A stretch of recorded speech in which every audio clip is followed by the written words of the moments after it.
Why did WandaVision choose to use puppeteered props instead of CGI? What's the real reason for Vision being painted blue instead of maroon in the first episode? And why is baby Vision not who you think he is? I was born yesterday.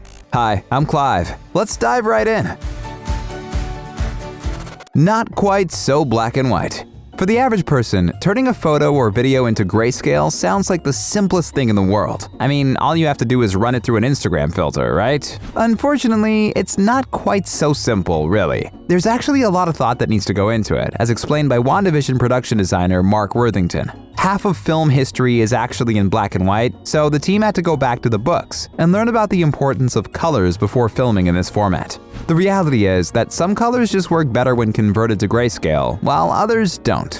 Sort of like how people tell you to not wear green when standing in front of a green screen. For example, Vision actually had to be painted blue for the scenes shot in black and white instead of his regular maroon tinge. This is because the filmmakers found that the blue looked much better in grayscale than maroon did. It sounds like an awful lot of work just to film in this format, but the crew was determined to not take any shortcuts. Speaking of their dedication to the cause, they weren't just studying color in their spare time either. The puppeteered props.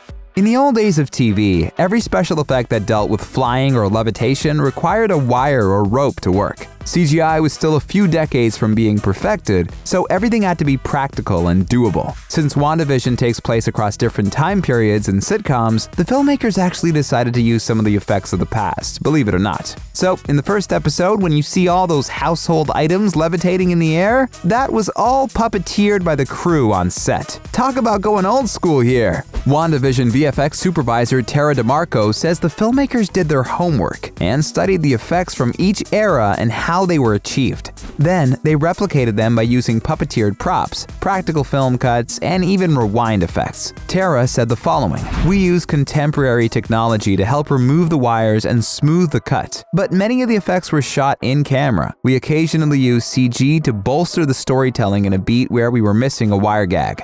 Tara added that the scene where all the objects float in Wanda's kitchen was done through puppeteering the props, but that the team filled out the scene with some additional CGI in the post-production process. Sheesh, goes to show that WandaVision was truly committed to the time periods by even filming the episodes with the technology available at the time. Did you think that all the levitating objects were CGI?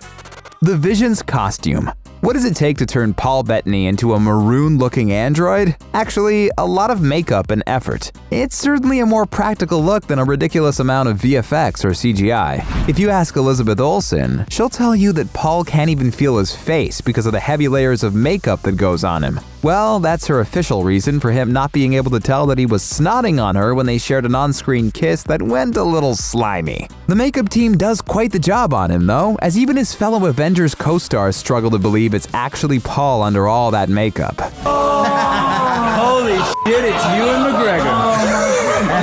We feel you, Mark Ruffalo. We really do. Thankfully, with all the costume changes and Paul being able to wear some regular clothing on the show, he didn't need to get into the regular Vision garb too many times on WandaVision.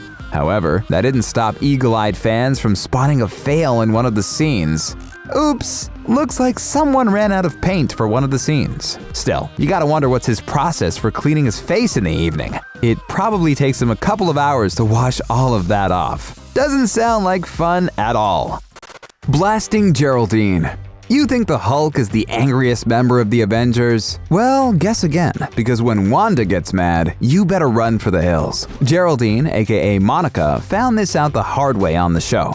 Using a forceful display of her powers, Wanda blasted Geraldine through a wall, across fields, and pretty much sent her flying without wings. Technically, it's possible to replicate this action sequence by scanning a person's body from back to front, then using time remapping in After Effects to achieve the result. However, the MCU isn't afraid to puff out its chest when it needs to, showing you how it can create a jaw-dropping scene out of pure CGI. In this scene, the person flying isn't the actress being pulled on a wire or standing in front of a green screen. Instead, it's a 3D model based on Geraldine that's being utilized for the long shot. Basically, the digital double here is the one that's suffering Wanda's wrath and not the actress or stunt double. It's unquestionably one of the coolest scenes in WandaVision, and probably the first time on the show when fans actually stood up and said, "Whoa, that's impressive." With incredible effects like this, it's no surprise that each episode cost around $25 million to produce. It's a lot of cheddar, but man, is it worth every penny. making the telekinesis look realistic. Make no mistake about it, Wanda's superpowers are simply awesome. Whether she's blasting someone to Kingdom Come or using her gifts for ordinary day-to-day activities, it always looks amazing when you see her tapping into her special abilities. However, it's actually the finer and subtler details of her powers that are the hardest to convey on screen. Just ask visual effects house Mars, who handled VFX on WandaVision. A scene where Wanda uses her telekinetic powers is actually rather challenging to get right, but not for the reasons you might expect. For the production team, physics remains important and something to keep in mind, but it's also equally important to make the shot look good. Therefore, it's necessary that it feels right if something is hanging in the air and not like a bad CGI effect from yesteryear. You know, definitely not something like this.